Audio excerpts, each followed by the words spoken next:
Interesting story, this. A polar explorer is looking for people from inner city areas to join him on a bit of exploring. Jim McNeill wants 10 recruits to take part in a 10,000-mile expedition to Svalbard, Iceland and Greenland. Jim McNeill joins us now.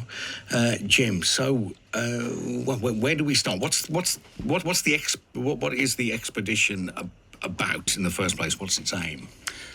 Hello, Adrian. It's called Ice Warrior. It's the Ice Warrior Project, and it comes out of Ocean Warrior, rather. It's called. Comes out of the Ice Warrior Project. The Ice Warrior Project recruits people from all walks of life, all echelons of society, and trains them in these extreme environments. So they got a whole huge load of medical training, critical crisis training, and all sorts of other things. Ice Warrior has been going 21 years, 450 people trained, and lots of data gathered for our scientific partners, which is the raison d'etre. It's the real reason we do it.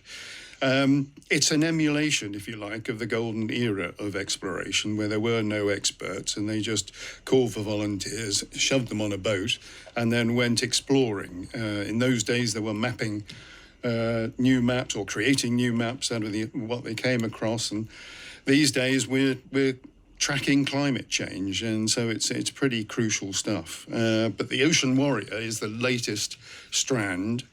The oceans being so critical to life. We get 50% of our oxygen from the oceans.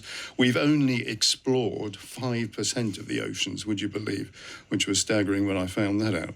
So I've got a boat. It's a 49-metre, the largest wooden schooner, three-masted schooner in Europe, and I've contracted that for 11 years.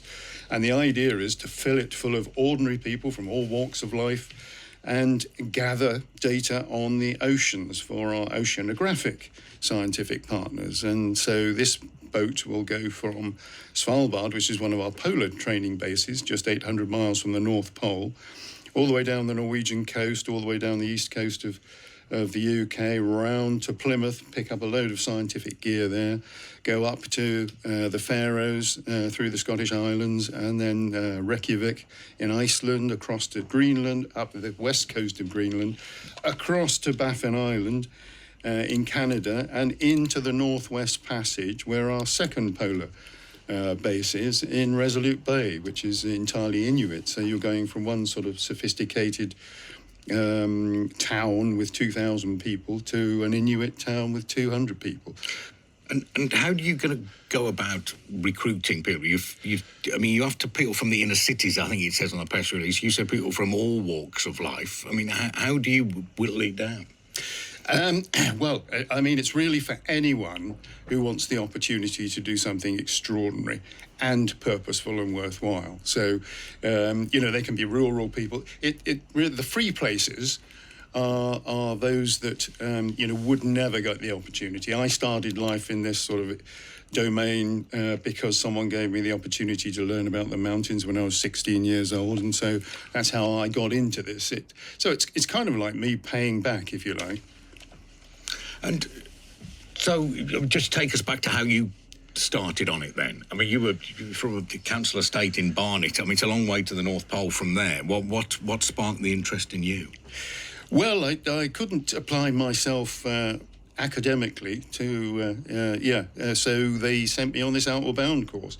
And in those days, this is 1976, shows how old I am, it was a sort of beasting event, and you didn't have women there or anything like that. Of course, they do now, and much better for it. But, it was a beasting event. It was either me sinking or swimming, and I was a shy, retiring type. I was good at sport, but instead of sort of going away crying with my tail between my legs, I sort of stood up and said, OK, let's make something of this.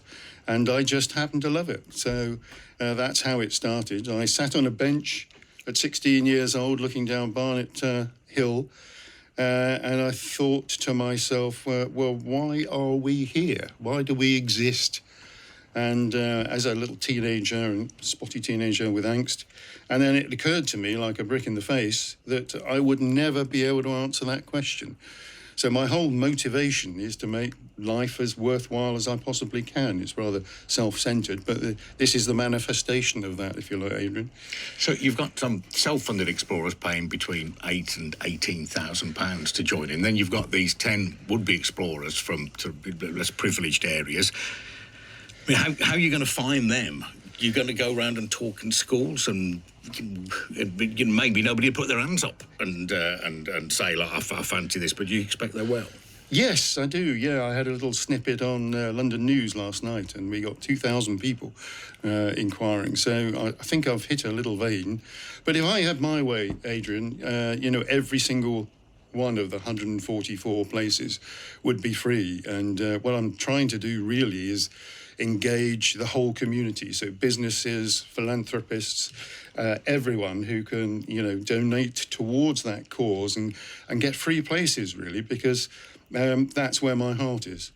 And what kind of training would be necessary, somebody coming for a standing start on this?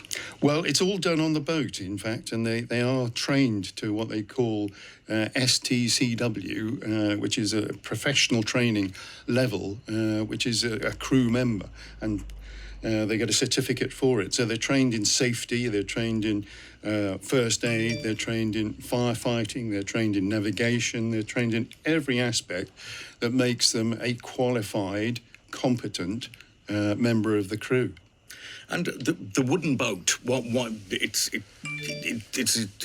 historically, I'm sure it looks very nice, but is that the ideal craft for this? You're not making it hard for yourself? Well, the two things, really. Yes, I suppose you are making it hard for yourself, but the carbon footprint of a sailing vessel doing the 10,000 nautical miles is minuscule compared to anything else. So that's the first thing. And the second thing is, turn of the last century, they used to take vessels up, to discover these places in Greenland and high Arctic Canada and what have you. So we'll be stepping in the footsteps of those things, and to see a 3-masted wooden vessel coming into Resolute Harbour, is just going to be magnificent.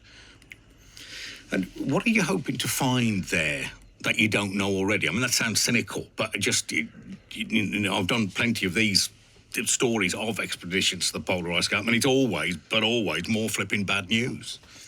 Well, unfortunately, maybe bad news, but the point is, you've got all these satellites going around, all these autonomous scientific collecting devices, but they all need calibrating. And so one of the tasks of this data that we gather is to calibrate this instrumentation. If we don't calibrate it, then how do we know that it's actually picking up the right messages? So what we gather is unequivocal, empirical data, so no one can dispute it. It's there.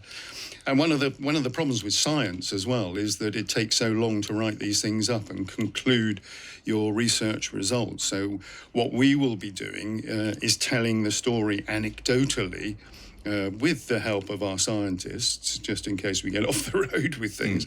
But it's not likely to be a good story, I have to say, and Adrian. It's, the world is suffering, and we're trying to put a better finger on the pulse of the planet, and this is part of that. Okay, and applications need to be received before the end of February via where? That's for the free funded places. Yeah. And the website is warrior-ocean.com. Every single detail about the thing is on there. And for the paid places as well? Paid places have got a longer extension. They can wait until the 1st of May before their payment's in. Okay. Good luck with it. Look forward to catching up, hearing more about it. Well, thanks so much for covering it, Adrian. Really appreciate it. Not at all. That's Jim McNeill. That website again, warrior-ocean.com. Do have a look and get involved.